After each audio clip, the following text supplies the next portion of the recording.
Number 92 on my 100 greatest songs list is Dirty Harry by Gorillaz. Now, who do you bring in if you need to talk about America's policy in the Middle East as regards to war and everything else that they do over there?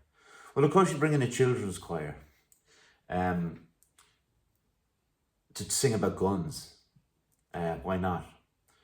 I love a lot about this song. The lyrics are fantastic. I'm gonna have to get the lyrics up for this, but the opening, what would you call it?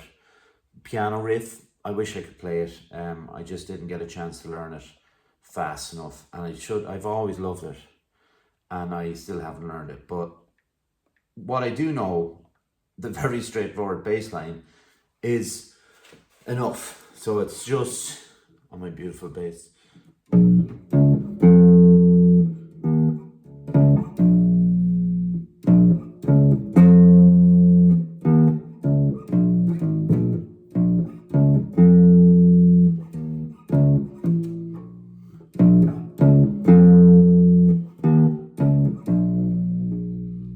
And it's very simple, very straightforward, as is a lot of the Gorillaz' early stuff, because it was, Damon Albarn's brainchild, and a lot of his stuff he was working on his own, and it could have been samples, it could be small parts that he played.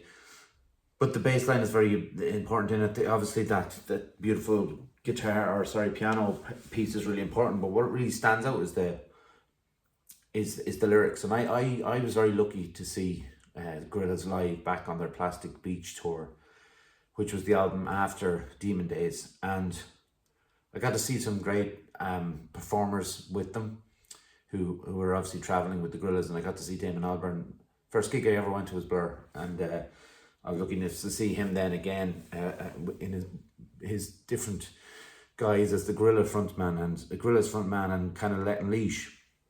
But he was always a brilliant lyricist, and so always someone who could put his emotions and his feelings and thoughts across in a song.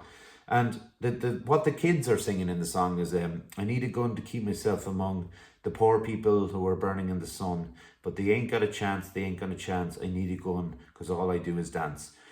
So it's quite a funky song, and it's quite a song that you can obviously dance to, but the juxtaposition, I know I've used that word before, but between the idea of, dancing in those conditions with a gun and, having to do what you have to do over there is very worrying. And Booty Brown is the name of the rapper who comes out, and he was there for the concert I saw them in. And he talks, it's a scathing attack, and I don't know who wrote these lyrics. I don't know if it was Booty Brown or if it was Damon Albarn, or if it was a mixture of the two. But some of there's one line where he says, your water's from a bottle, mine's from a canteen, which is, a swipe at somebody who's able to afford or be at home sipping from bottles, whereas he's out on the tour or whatever they called him. To make it sound so nice when you go on tour with the army. But the war is over, in inverted commas, so said the speaker, with the flight suit on. Maybe to him I'm just a pawn, so he can advance. Remember when I used to dance? Man, all I want to do is dance. The flight suit wearer in question here being George Bush with his victory tour after 9/11, when he said the war was over, but it wasn't anywhere near over. And some of the lyrics are clinky and kind of, they don't they don't hold up, I suppose, like any lyric. But I find that, there's a lot of like kind of righteous indignation and anger in Booty Brown's delivery of the words. And like that this song was always the one that stuck out for me on that Demon Days album. It's a great album, but there's other songs in it that I love. El Manana is an amazing song, but this song has always been the one. And a couple of songs ago I talked about Where It's At by Beck, and again it was a little electric piano motif in that won me over, and it's the same as in this one. Every time that piece of piano comes in, it gets me again. And the bass riff is obviously brilliant, but it's not. It's the piano part that gets me every time. And Damon Albarn plays most of the instruments on this album. Not well, for the first couple of albums, really, the Gorillaz albums, it was mostly him, and he was kind of riffing off certain things, whatever. But this seems like one that was in his back pocket for a while, and I have no factual evidence that's true or not. But it's so funny that the kind of idea of Gorillaz wanted to be this kind of cartoon band that nobody knew who they were, but yet Damon Albarn's voice was is so unique that you wouldn't have been able to hide it, and everybody knew who it was. So by the time there were 3 albums in, they were already kind of front and center. On their Demon Day tour, they were behind the curtain, or behind this, at the back of the stage. There was a light on them, and you could see their silhouettes. But by the time that the Plastic Beach Tour came around, and like I couldn't wait to hear that song live. I couldn't wait, and not knowing if Booter Brown was going to be there or not, but like he was in the end, and he was brilliant. But it's a proper jam, like to this song. It's proper jam, and with this in the background, it's always so weird when you listen to a song like that. It's not like listening to Rage Against the Machine as a protest song. This is essentially like a protest song. When you have Rage Against the Machine singing a protest song, the music and lyrics match up to what they're singing about. The rage is in the title of their name. The rage is in their music. It's in a lot of Zach De La Rocca's lyrics.